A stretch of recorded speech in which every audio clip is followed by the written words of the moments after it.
This is Research Like a Pro, episode 378, The Jewish Board's Unique Collections, interview with Gavin Beinart-Smollan. Welcome to Research Like a Pro, a genealogy podcast about taking your research to the next level, hosted by Nicole Dyer and Diana Elder, accredited genealogist professional. Diana and Nicole are the mother-daughter team at FamilyLocket.com and the authors of Research Like a Pro, a genealogist guide. With Robin Worthland, they also co-authored the companion volume, Research Like a Pro with DNA. Join Diana and Nicole as they discuss how to stay organized, make progress in their research, and solve difficult cases. Let's go! Today's episode is sponsored by newspapers.com. Hello, everyone, and welcome to Research Like a Pro. Hi, Nicole. How are you doing today? I'm doing great. And what's going on with you? Well, I'm excited to tell everyone that I have finished the book I've been talking about for months, which is Women and the Law of Property in Early America by Marilyn Salmon. And it has been such a good book. It's been so eye-opening. I'm going to actually write a little blog post about it, and then we'll probably talk more about it in depth on the podcast. But I have learned a ton. And my biggest takeaway is that the law and women and the law of property from the colonial era of the U.S. through today has just changed a lot. You know, the U.S. was based on common law, which means it can change. Statutes can change it. And so it's been really fascinating to see the progression and sometimes regression when sometimes things got worse for women. So it's been great. Cool. So over time, case law influences the changes and probably the creation of statutes. But yeah, that's interesting about the common law changing over time, of course.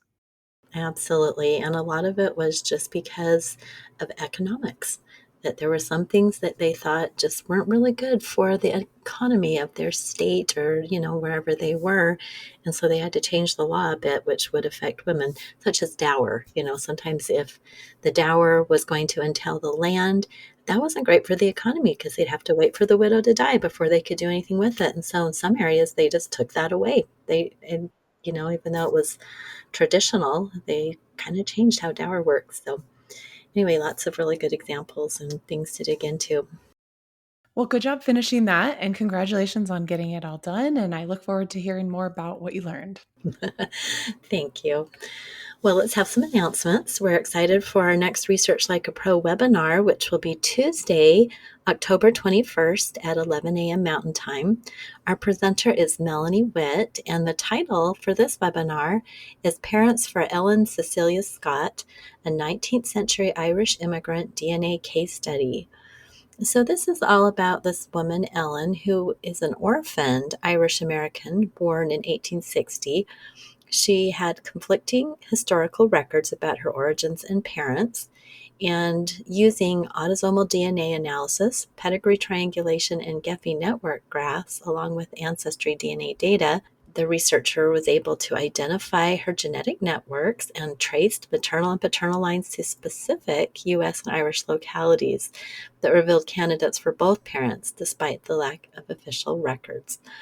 So this will be so great because those Irish Americans can be incredibly difficult to trace back to the homeland there. Melanie is a professional genealogist with a master's degree and UK accreditation. She specializes in international research and DNA analysis, having solved biological family identity cases for clients. We are excited to think about our next Research Like a Pro with DNA study group, which begins in February of 2026. And it's never too late to start planning ahead and thinking about further education and especially working through your own project with DNA with us and a group of peers. If you're interested in being a peer group leader, please see the application and let us know. We'd love to review that and see if you'd be a good fit for our team. If you would like to know what is going on with us, get the latest blog posts and podcast episodes and YouTube videos, please join our newsletter. It comes out every Monday. And we are also looking forward to the next conference, which is the Texas State Genealogical Conference, and that is virtual. So anyone can register and watch that online. It's November 7th through 8th. Nicole's teaching 2 lectures, one about tax records and one about AI and genealogy. And I am teaching 2. about writing, focused narratives, and then one about cluster research for a female and using DNA when the records perish. So we're excited about that, and that's a fun conference with a lot of really great topics that you might be interested in. So check it out. Yes, the Texas conference will be really fun. Well, I'm excited that we have a guest today. Hi to Gavin. Hi, thanks for having me. And a little bit about Gavin. His name is Gavin Beinart-Smollan, and he is a public historian in residence at the Jewish Board, one of New York State's largest and oldest mental health and social service agencies. He is the project lead for the agency's digital history exhibition and genealogy database, and it's called 150yearsofcare.org. Gavin is also a PhD candidate at New York University, where he researches the history of Jewish immigration and the Jewish immigrant family. He grew up in New Zealand and now lives in Stamford, Connecticut with his family. So, to get to know Gavin a little bit more, let's ask him, how did you get started with family history? Yeah, thank you. So it kind of happened in tandem with my own dissertation research and this work that I'm doing for the Jewish Board. So in my own research, I just became very interested in the practical experience of migration. How did migration actually happen and work on the level of the family, on the level of the individual, but also my research is about it's about Yiddish letter writing. It's about how did people communicate with each other? How did families stay together as a family unit, even if they lived on opposite sides of the world in a time before telecommunication? So, and then on the professional side, I'm not a professional genealogist. I'm a public historian. I guess I like to think of myself as a professional historian and a very amateur genealogist. Um, but as a public historian, I think that genealogy is so powerful to bring people into history because it gives people a direct connection to whatever history that we're trying to share and to teach as historians. Not just in general, you should be interested in this, but you should be interested in it because your family was part of this story, and that I think is just really powerful. That is really powerful. And it reminds me of when I was a history teacher in middle school for a short time, how we tried to do that in our classroom, and it was really fun. The kids were learning about World War II, and so connecting their family tree back to their grandparents and great grandparents wasn't too much of a stretch for them at their genealogical level of being a beginner, and interviewing family members about what they were, remembered from that era. But I Hmm. love that. So it's neat that as a public historian, you're working on things that do connect to genealogy as far as the letter writing. I mean, any genealogist that has letters from their family thinks of it as like gold or treasure. So it's neat that you can connect those two disciplines. No, it really is treasure. I'm very lucky to have such rich material and to be able to mine it like that. The letters are just absolutely fascinating, and I spent a very long time with them, and I haven't gotten bored of them yet. The interesting thing about letters, you read them, but then you'll get started on a project and you'll return to those and have new insight once you learn more about the family. So you can return to those over and over. So they are an amazing source. I am so interested in talking about two of the different websites that we'll talk about today that you are instrumental in. And the first one is called the National Desertion Bureau Card Catalog, which covers the years 1911 to 1935. So, just a little blurb about that. It's an index to cases pursued by the National Desertion Bureau, an agency that helped women track down husbands who had abandoned their families. Each entry typically includes the husband's and wife's name, the date a case was opened, the referring agency, the recorded cause of desertion, the disposition, and case file number. And from the database, listeners can request the corresponding YIVO or YOVO archives case file at no cost. Okay, well, this is a fascinating card catalog or collection. So, can you just tell us more about it and, give us a little bit more of the history of this? Yeah, sure. So the Desertion Bureau is this really fascinating organization that was one of the Jewish Board's predecessors, and if you can imagine, this comes into being in 1911 at the turn of the 20th century. Um, there there's a huge wave of Jewish immigrants. I think it's 1.4 million between the 1880s, East European Jewish immigrants, between the 1880s and the First World War. And they're fleeing poverty in Eastern Europe. And then, we kind of imagine that immigrants are very successful when they come to America. In reality, many people struggled greatly when they came here, and they dealt with poverty. They lived in tenements in New York City. There was terrible overcrowding. And of course, that has a really terrible effect on the family unit. So you can imagine a family, um, a lot of children, husband and a wife, maybe some boarders crammed into a small tenement apartment. No one's making enough money. They possibly can't get by, even with multiple members of the family working. And so that creates an enormous amount of tension. And it leads to this problem of desertion, of men, typically men, although sometimes it was women also, men running away from their families and kind of just, and we can discuss the reasons for why, but leaving women and children essentially destitute. It was at that time extremely hard for a woman to support herself and raise children at the same time. So Jewish communal leaders in particular start to notice this. They think it's a crisis. And, it's not that this is a Jewish only issue at all. This is an immigrant issue, an issue with poverty, but these Jewish communal leaders paid very specific attention to it because they were worried about anti-Semitism. They were worried, what happens when suddenly large numbers of Jewish families need welfare, and they're very visibly poor. And so in order to tackle this, they felt it was embarrassing. So in order to tackle this, they created this organization called the National Desertion Bureau. And notice that it's not called the Jewish Desertion Bureau. They did that on purpose, because they didn't want to draw attention to this as a Jewish issue. But it helped mostly Jews, although actually in the later years it became a resource for a lot of other communities as well. And so the Desertion Bureau's job was to track these men down and try to force them to financially support the families that they had left. Well, that is absolutely fascinating, and it makes absolute sense that they are fleeing anti-Semitism. I mean, I'm sure that's a reason why they would come to the States. They're trying to get out of Europe where that was so rampant, and they don't want to start that again here. So I had never thought of that. That is really interesting.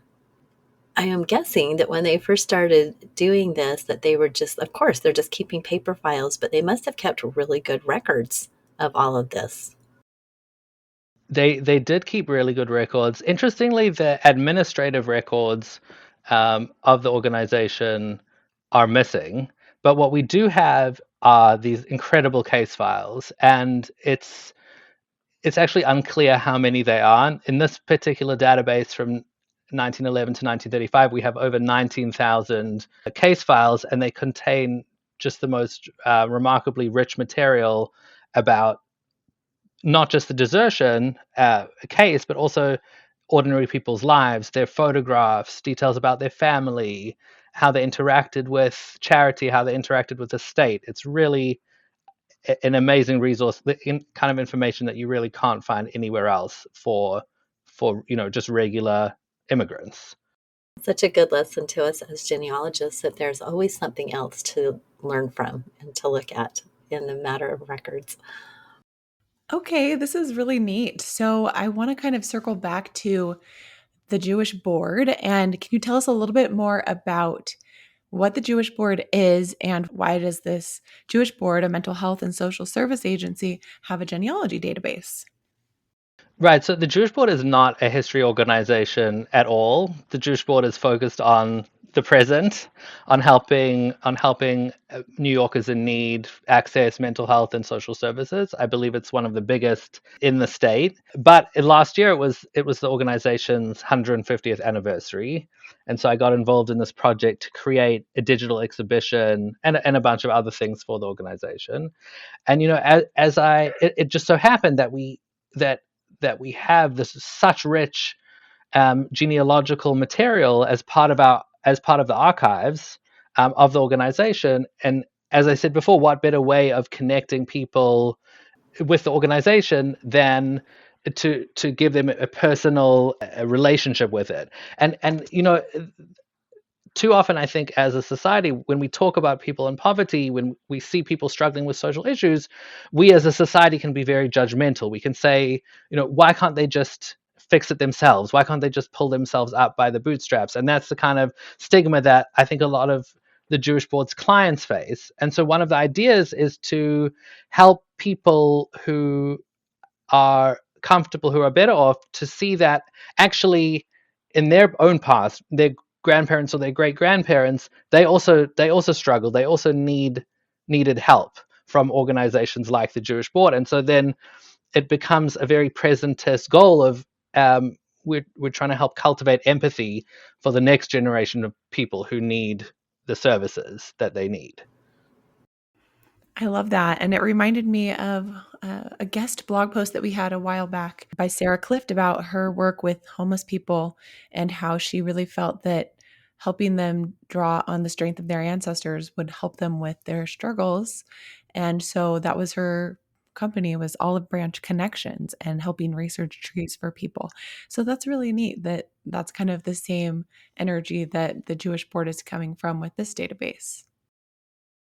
As a historian, I just feel like history and genealogy is a tool that we need to use to understand ourselves in the present and to improve things for the future. That's kind of the whole goal of this project. I agree. And it can be very healing for people to learn about the past. And regardless of what stories they find, just to connect with those ancestors. Well, so in this data that you've got in this collection, you've touched a little bit on some of the information that could be there. And I'm guessing that it is unique for each case. Oh, excuse me. I am guessing it is unique for each case, but maybe can you give us an example of what could be found, something specific that might be interesting? Sure. So there's the card catalog itself, and then there's the case files. So the card catalog was created by the Desertion Bureau itself to help manage its cases. They're just little, you can see on the website, they're just little index cards. And as you mentioned before, they have, in all cases, they have the name of the couple, the case number, the date of the case opening, and the referring agency. But then there's also, some of them have more information, like where the desertion occurred, if the man was located, where did they find him, the disposition, meaning what was the outcome of the case. And then the most interesting, I think, is the perceived cause of desertion. And it's only recorded on about 4,000 out of the 19,000 cards, but it's such a rich little piece of information. It's usually only 2 or 3 words. And the causes of desertion are really fascinating. The biggest categories are another woman. That's why men ran away. That's the most popular one. Another woman. But then things kind of like we were talking about before, lack of support, incompatibility between the couple, laziness, bad habits, interference of relatives. That's my favorite one, I think. And gambling, drinking, things like that. I mean, you have to remember that it's the stated cause of desertion because it's what the woman is reporting to the Desertion Bureau. What the actual cause is, we don't know because they didn't necessarily ask the men why they left. And so yeah, these are the big categories, but then there's all kinds of weird stuff like listed in this field, like Broadway high life is one of them, or the wife is Jewish and the husband's not Jewish, or they didn't like a specific place that they lived in. There's so many different reasons, and I encourage people when they go check this out, not just to look for their own ancestors, but you can actually download the whole data set as a CSV, as an Excel file, and then you can look through all of these different reasons and see them in depth. That's the card catalog, and then the case files are much more lengthy. Usually, sometimes they're very short, but sometimes they have really a wealth of information, especially when the men are what was termed chronic deserters. They ran away multiple times, and the agency is chasing them across the country over a course of many, many years. So you usually see a questionnaire.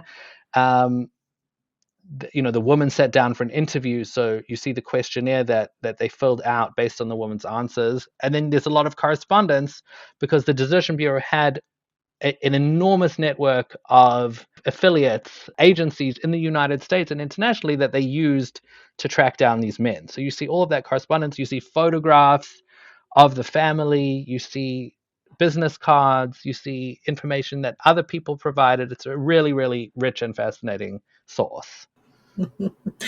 And those men thought they could just disappear, and they had no idea. And if you think about it, at that time, it was, this is before Social Security and bureaucratic tracking of individuals that kind of entailed. It's before the internet, so it's pretty easy to actually just disappear. And so the fact that the Desertion Bureau was able to track down so many of these men is kind of a remarkable feat of organization and detective work. Absolutely. That is just fascinating. And I would imagine that anybody doing their family history and they come to a situation like this where all of a sudden the woman is just by herself. We run into these all the time, wondering what in the world happened and how neat would it be to be able to go find the ancestor in a database like this and then get a file with the backstory. I mean, this would just be amazing. So I love those examples that you shared of the different types of things. And I'm just chuckling at the causes of desertion. They're not really funny, but those poor women, so many different things. So, laziness, bad habits, let's just lay it on. So, oh my goodness. So interesting. Right. I think it's interesting. And I'm glad you pointed out, Gavin, that the informant was the woman on the cause of desertion, because that's one of the things we're always looking at is what kind of information do we have? Is this primary information or secondary? And of course, the woman doesn't always know why the husband left, but she has her guesses. So that would be secondary information, but it is telling us something about what the woman believes about her husband. And usually, like you said, Mom, we don't always know the why behind the actions that our ancestors took. So whenever there's some kind of questionnaire or something that was filled out with information about the why, it's really interesting and exciting. I love the pension applications that we have for our family, and they have questionnaires too. And sometimes those are just really interesting to finally get an insight into the why. Why did these things happen? Beyond the data that we are finding in census and tax and land records. Well, you mentioned how the Desertion Bureau had an affiliate system. Can you tell us a little bit more about how the Bureau functioned and how successful it was? Yeah, sure. So it had this network of affiliate organizations all across the country, and so a woman would typically come in. She wouldn't come directly to the Desertion Bureau itself. Usually, she would come to a charity not immediately after the husband deserted. Usually after many years sometimes. And I should say that, a lot of the information that we're talking about today is based on a wonderful book by Annette Egra.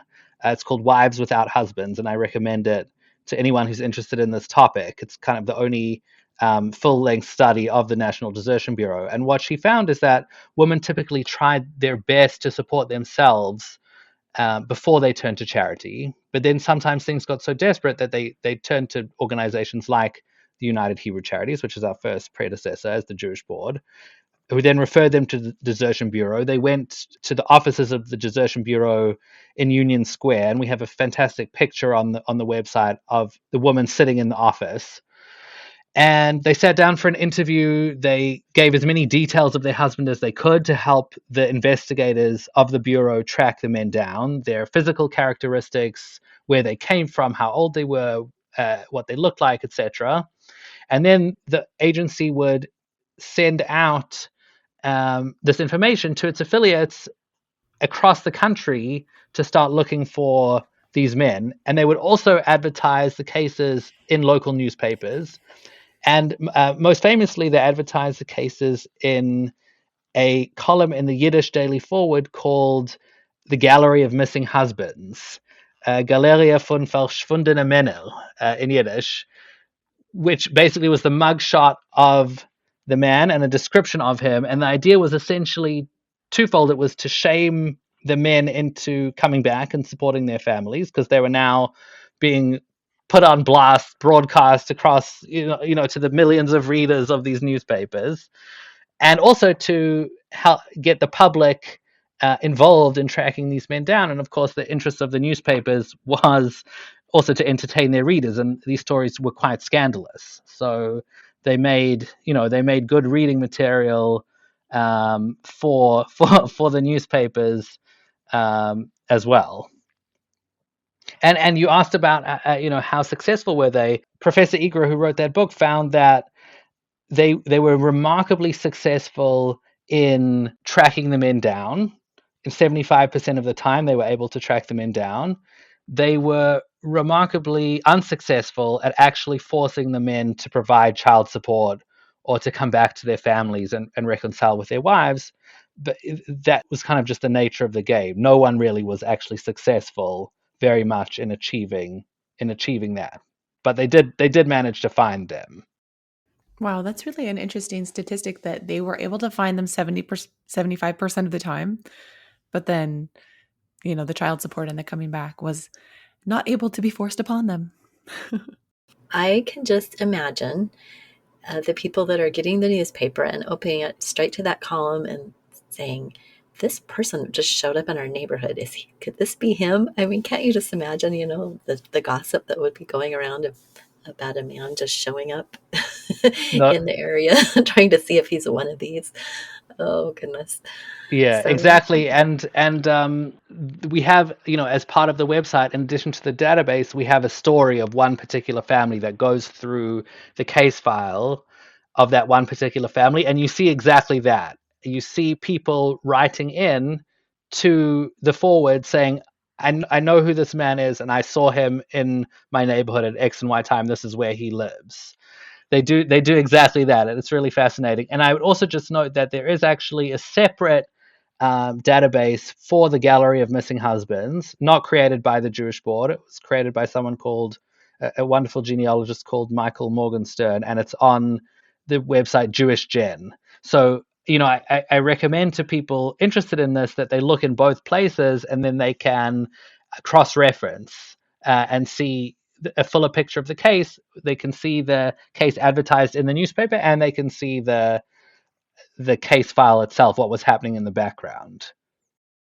so to get the case file, first you have to learn how to use the card catalog, which is what is published online. So do you have any tips for searching the card catalog? What would be the best way to go about that?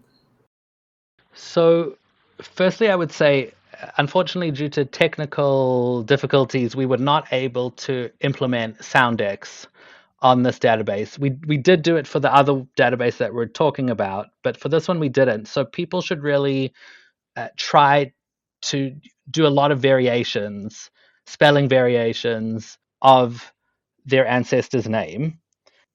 You can also download the whole thing as an Excel file and manipulate it that way if that produces better results.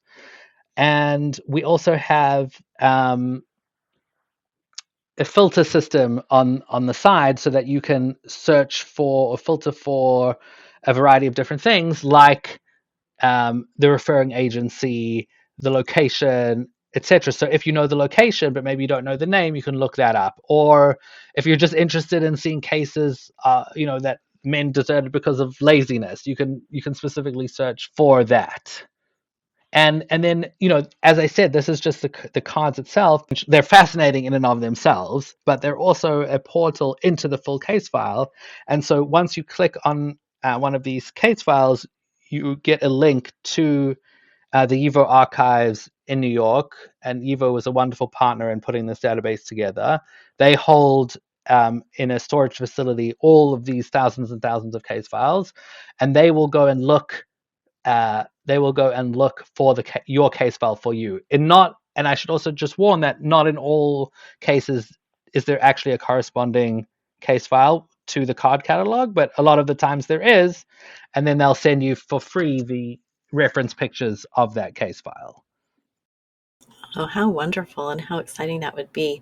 So it sounds like you have to just have the specific spelling as what it is. I mean, it's not going to give you any spelling variations. So this is a case where you're going to have to put on your thinking cap and think of the different ways you've seen the name spelled. Or I like the idea of just downloading the entire file and maybe even using some AI to help you to organize that and find things. But just for fun, I put in a filter of laziness to see some of these cards with laziness. And here's a Joseph and Rose Aspinowitz. And cause of desertion is laziness. But happily, 2 weeks later, they were reconciled. So they must have worked that out. So Amazing. it's fun to see that you could put so many different things in the filters. And I think it's like any type of research that we're doing. You have to just get familiar with the data set and how to work with it. And then you get better and better. So just because you put in a name and it doesn't come up with anything doesn't necessarily mean your person's not there. So I love the way this works, though. It's a beautiful website and it's just so easy to work with. They've done a great job. No, thank you. They really did do a great job, and we love how colorful and fun it is, even with this serious topic. Yeah. When you search for the names, is it just the husband and wife's names who are indexed, or are there additional names of people mentioned in it in the index? It's just the husband and wife's names in the name search field, but sometimes referred by could be a name of an individual. So if you're interested, if you come across someone who maybe referred people to the Desertion Bureau, often it's kind of community leaders, like it'll be a rabbi, for example. You can put that into the referred by search bar on the side and try to find people that way too. Okay. Yeah, and that would be neat if you have a rabbi in your family history too, to see him on some of the records as well. So you mentioned that sometimes there's a case file. What are the steps users have to take to request that? Is it a PDF form or is it an online request system? It's pretty straightforward. It is basically just an online form. There's a link directly in the database that you click on, which takes you to the YIVO website. It has a little description of what to do. And then it's basically an Airtable form where you can fill out actually a few names in case you have a variety of people that you're interested in. I think it's 6 that you can list. And then you can choose to either get photographs of it, they'll send it to you, or if you're in New York City, you can actually go to the archive, to the Center for Jewish History on West 16th Street and look and hold the papers and look at them in person, which I highly recommend if you're able to do it, because it gives you a much more visceral sense of the file. I love the way you explain that, and I feel the same way about holding original records. There's nothing else like it. It's really special. Exactly. Well, let's talk a bit about the ethics. And I think this is always a concern. So, were there some ethical considerations? What would those be as you're making this? This is pretty sensitive information, or at least it was 100 years ago, making this public. It's been a discussion essentially for the past 50 years, really. And it's kind of gone back and forward. Initially, because of the sensitivity of the material, the files were very highly restricted. If you look at Professor Egra's book, you'll see that she's changed all the names because she was requested to change the names to protect people's privacy. But when the Jewish Board started its work a couple of years ago towards the 150th anniversary, this came up as one of the issues that we needed to deal with, and it was really a in-depth conversation with the agency's leadership and with the YIVO Institute that actually holds the files.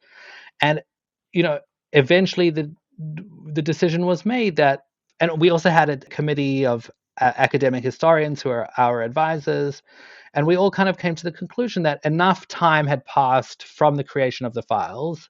These are up till 1935, so enough time had passed that the pros of opening the files up outweighed the cons, that it was not freshly painful information. And, in terms of the pros of opening it up, what I hope more than anything is I imagine that it could be difficult for people, even though this is deep in the past, to learn about ancestors who abandoned their families. It's not necessarily a nice thing to learn about your family, but what I really, really hope is that people looking at these files, they discover things about their families that they did not know before. And it could be that the effects of the desertion 100 years ago has affected their family until today in a variety of ways. We know how, as genealogists, how our ancestors' decisions affect us to this day. And so I'm hoping that maybe in a lot of cases, this material can provide answers for people and maybe some closure and maybe some healing, as you said before.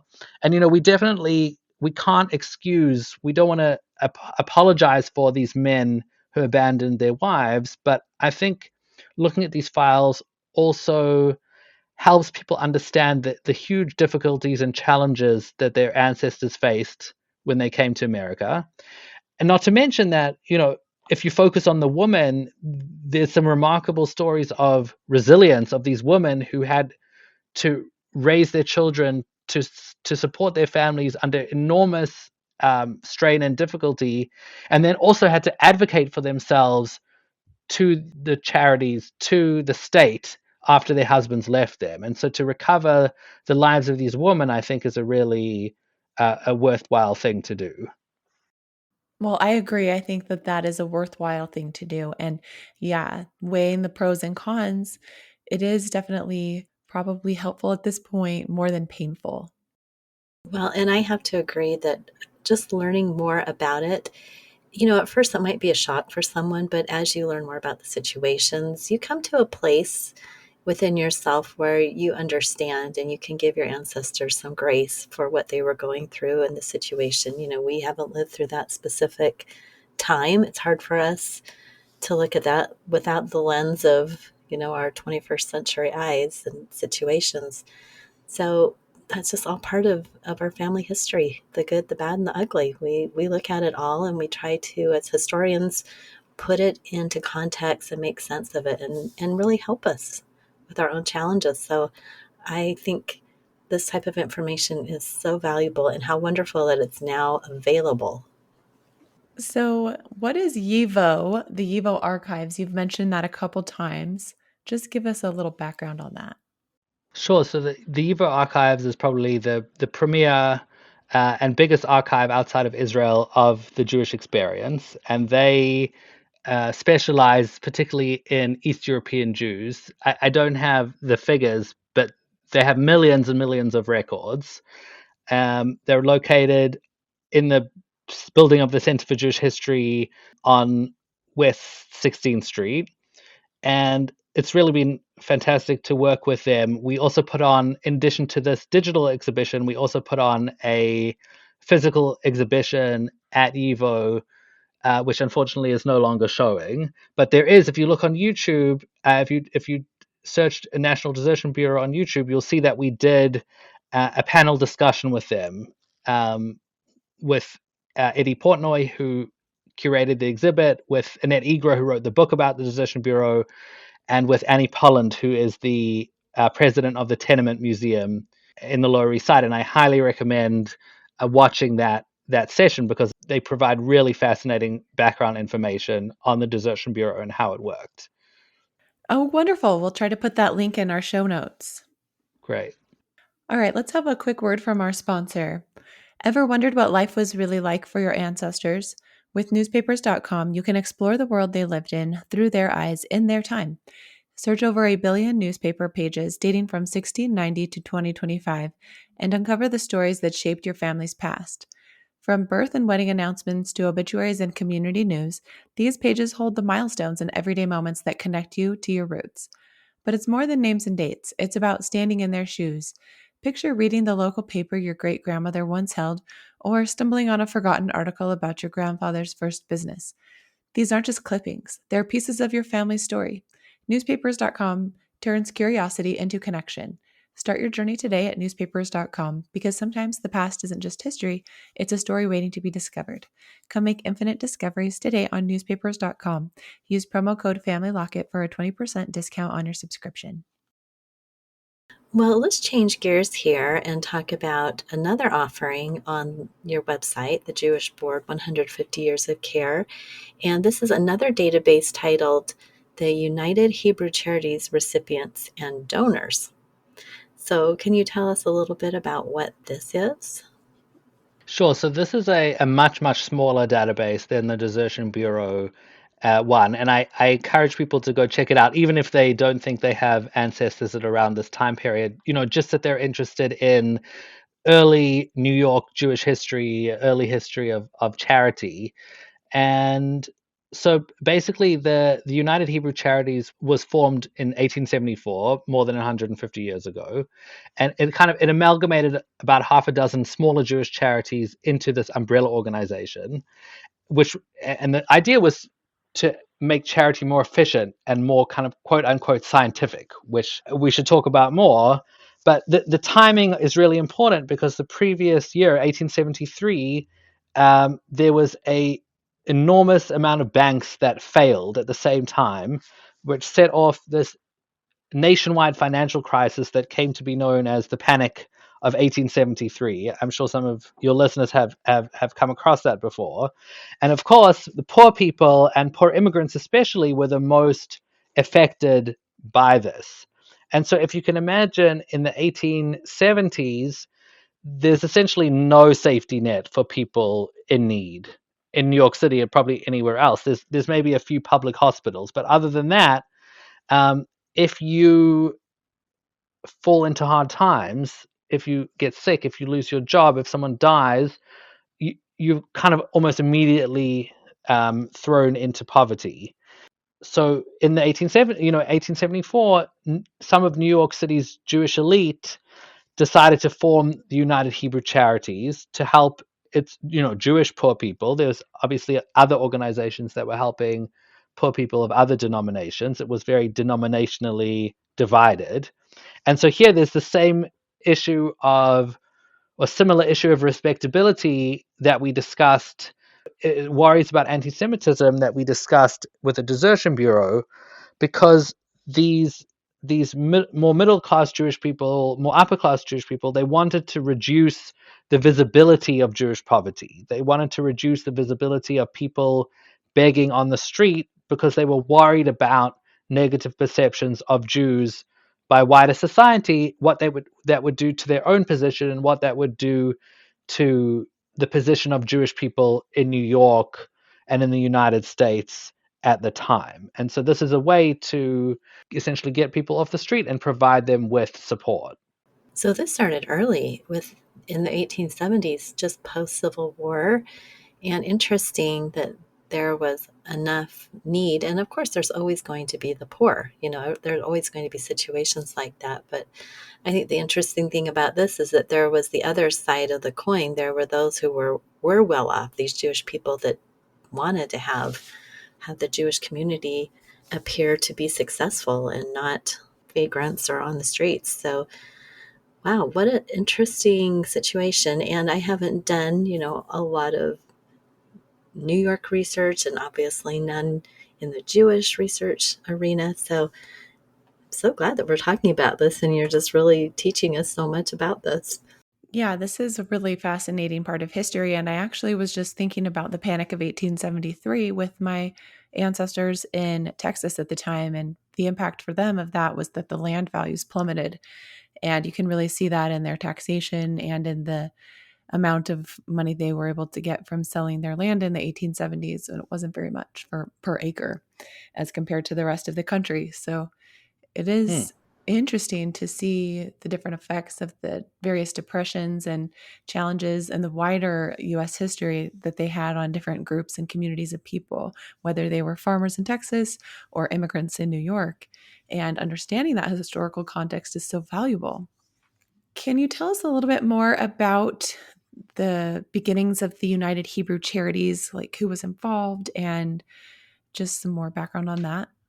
Sure, yeah. So it really kind of ran the gamut of New York's Jewish elite. And we have actually in the database and on the map, we have the donors. And so you can dig into exactly who was funding the organization. A lot of it was individuals, a lot of it was, societies, and some of the most famous names that people recognize um, of prominent Jewish people at the time are in this database. Jacob Schiff, the Lehman brothers are there. Um, and so they saw a need and they formed this organization in order to bring a lot of other organizations together that were they were worried about work being doubled up, money going to places it shouldn't go to. And so this was the beginnings of a professionalization of charity, which eventually, that's really the 150-year history of the Jewish Board, the slow professionalization of the organization from a charity into more social services as well. Wow, yeah, that's interesting. And so, what was the source material for this database? How did this get started? I was in the archive trying to think about what we would present as part of this digital exhibition, and we had, there was material in the UVA archives. We have our own internal archive, a lot of administrative records, a lot of annual reports, a lot of descriptions of how the organization functioned. Even as people who love history, we know that stuff can be quite dry. And then one day I came across this.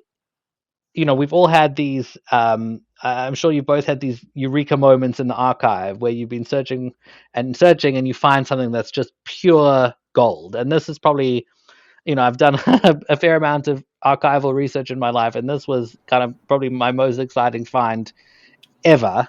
It's not that it was my find; other people had found it already, but it was very exciting for me because it's this tiny little booklet. It's a ledger, handwritten in very difficult to read script, that this charity worker had recorded the recipients of the United Hebrew Charities, um, with notes, with the amount of money that they'd been given, uh, and with their addresses, which was really, really fascinating and enabled us to put this also on a map. And then in addition to that, we decided to put the donors. The donors are listed in the annual reports, and they also have addresses. So we were able to put them on the map so that you could see the donors and the recipients together and contrast them.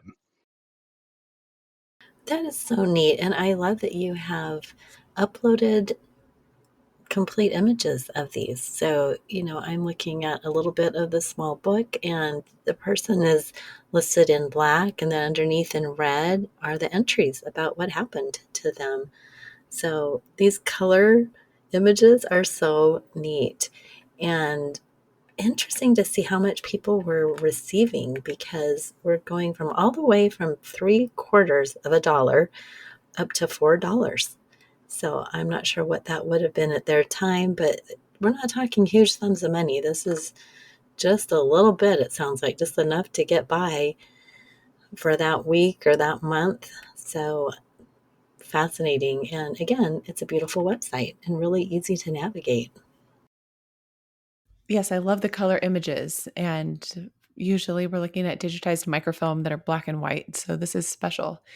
But what information would the ledger have about a person that would help identify them as being a match to your own ancestor? Like, does it have any age information? You mentioned addresses. So it has the name, either the name of an individual or the name of a couple. It has the physical address. So if you know approximately where your ancestors lived, that's another way to look people up, even if you don't have a name. And The page I'm looking at right now says WID after a person, and I think that means widow. So it sounds like there might just be different little notations and clues included with each person's entry. And of course, if there's a couple listed, that helps too, because the relationship between, the man and the woman identifies them more uniquely than just only having the name of one person. yes, so there are a few notations. Some of them are, of the status of the person. Some of them are in the booklet itself. as special notations like widow, because that was a category of person who specifically, in the United Hebrew Charities' eyes, deserved aid because they were a widow. And then there's also some that we've added.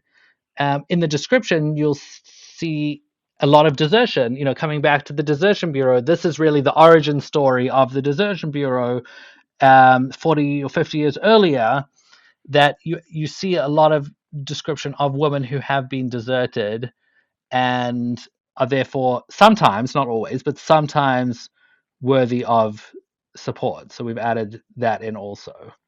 Oh, yeah, I love that. And the page that I happened to click on, I think I'm on page 25, it also mentions the occupation of some of the men.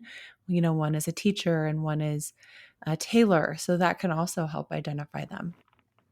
Yes, and the notes are just absolutely fascinating. I mean, they're one or two lines, but it's almost like a short story of these people's lives and the troubles and the difficulties that they've had in their lives and the event that has caused them to need charity. So it's very succinct, but it's also um, very, very rich, and it also gives you an idea of what the charity worker who wrote it down thought of these people.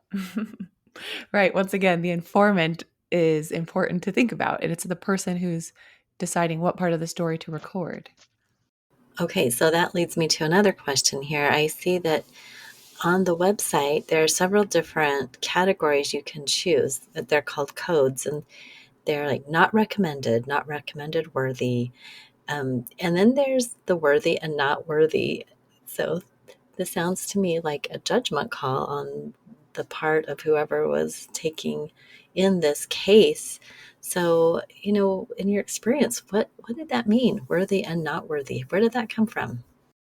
So if you look at, if you go to the map part of the website and you look at the description, you'll see actually a picture of the inside page of the booklet where he produces, very helpfully, he produces the code.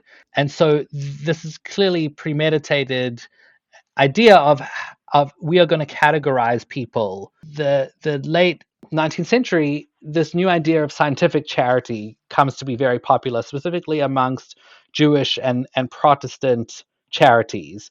And there was this feeling that, quote unquote, indiscriminate giving just cultivated dependency on charitable institutions. So this new method of charity, scientific, they called it, method of charity, said we need to, they called it sharp scrutiny. We need to we need to scrutinize people very carefully, people who want charity, and we're only going to help people who want to help themselves.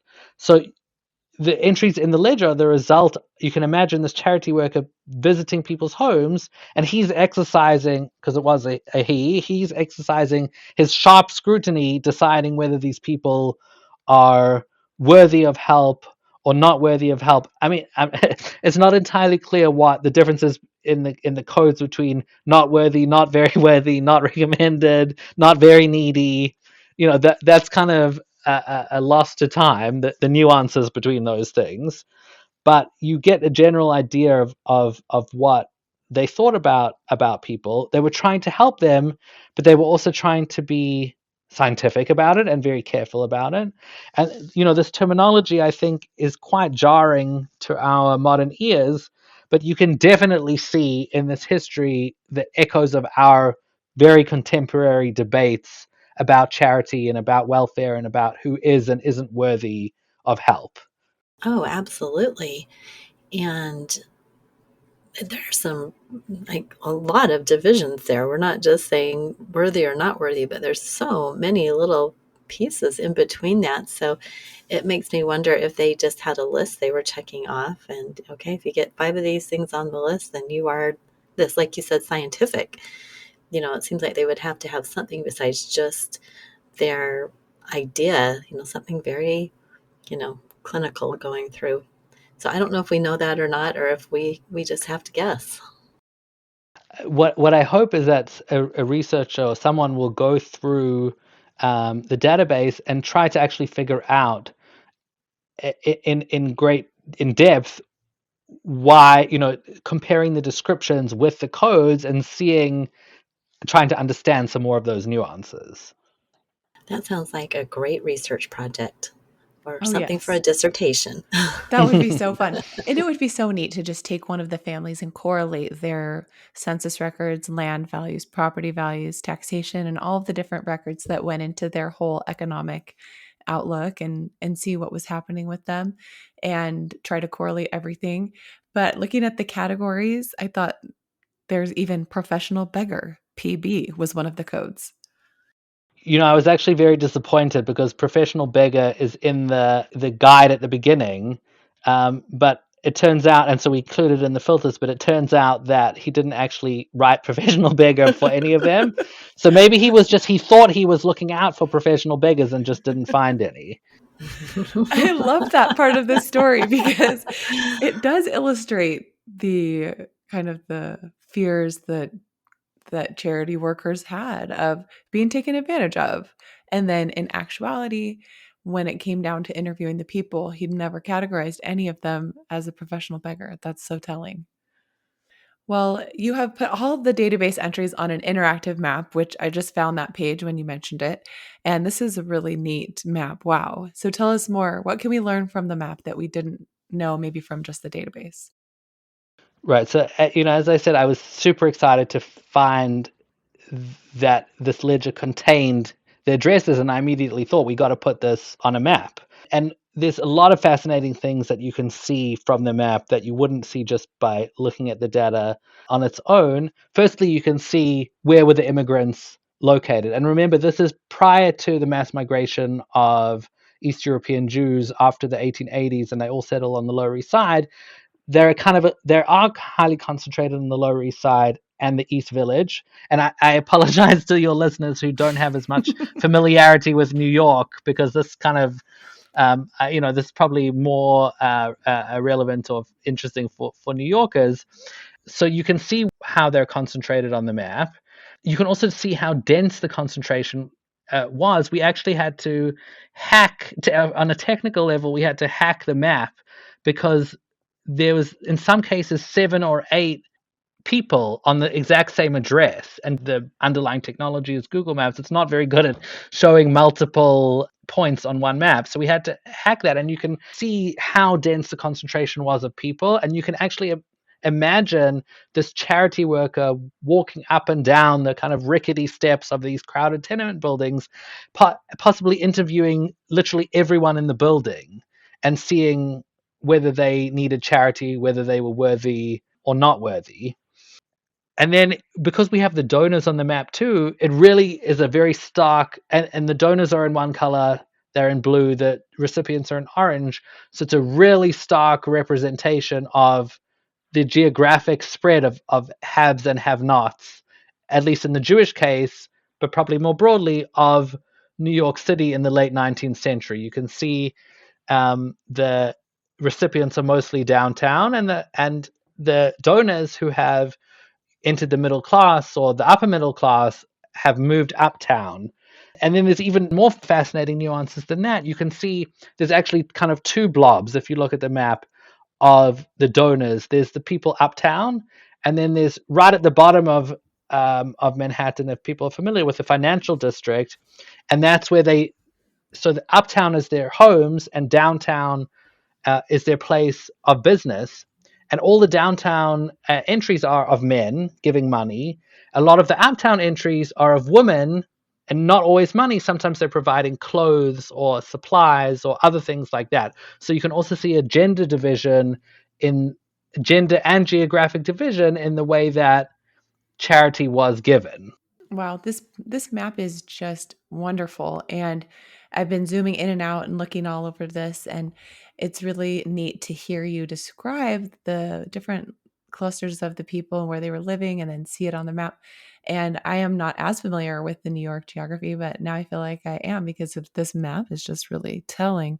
You can clearly see where the Lower East Side is because of the cluster of all of the people who receive charity, and then the financial district with the men donors, and then just kind of a scattering throughout uptown with all of the women donors and then some of the charity recipients who were living amongst them. So this is really neat. I agree. I love this map. I wish I had a map like this for all the different research projects that I have. It'd be so neat to have tax records connected to a map or land records connected to a map like this. So, well, it does remind me a little bit of that resource that has the land descriptions and the original patents for the federal land states, which I'm blanking on the name, but it's similar where it has the names linked to a location on the map. And this is just really cool. Zooming in, being able to see actual name. You hover over the person and you can see that Mathis and Mina Newhouse are the charity recipient that lives on 26th Street. yeah, the actual record comes up. That's awesome. Really great. Well, Gavin, this has been such a pleasure to have you on the podcast today. I hope all of our listeners have enjoyed it. I know I have loved learning about this new resource, and it's just so eye-opening to see the good work being done out there and trying to bring these types of records out of the archives and make them available. And I think it's a good lesson for all of us that not everything is online, but give us some time. Maybe we'll get there. This is just a great endeavor, and kudos to you and your whole organization for putting this all together. It's been such a pleasure to talk about this with you. Thank you so much. It's been truly a delight to talk to both of you, and I hope that your listeners enjoy browsing around and seeing what this all has to offer. Well, thanks everyone for listening. We hope you've enjoyed this episode, and you can go take a look at the websites. Be sure to check out the show notes where you can get links to everything we've talked about. And we will talk to you next time. Bye-bye. Bye-bye. Thank you for listening. We hope that something you heard today will help you make progress in your research. If you want to learn more, purchase our books, Research Like a Pro and Research Like a Pro with DNA on Amazon.com and other booksellers. You can also register for our online courses or study groups of the same names. Learn more at familylocket.com/services. To share your progress and ask questions, join our private Facebook group by sending us your book receipt or joining our courses. To get updates in your email inbox each Monday, subscribe to our newsletter at familylocket.com/newsletter. Please subscribe, rate, and review our podcast. We read each review and are so thankful for them. We hope you'll start now to research like a pro.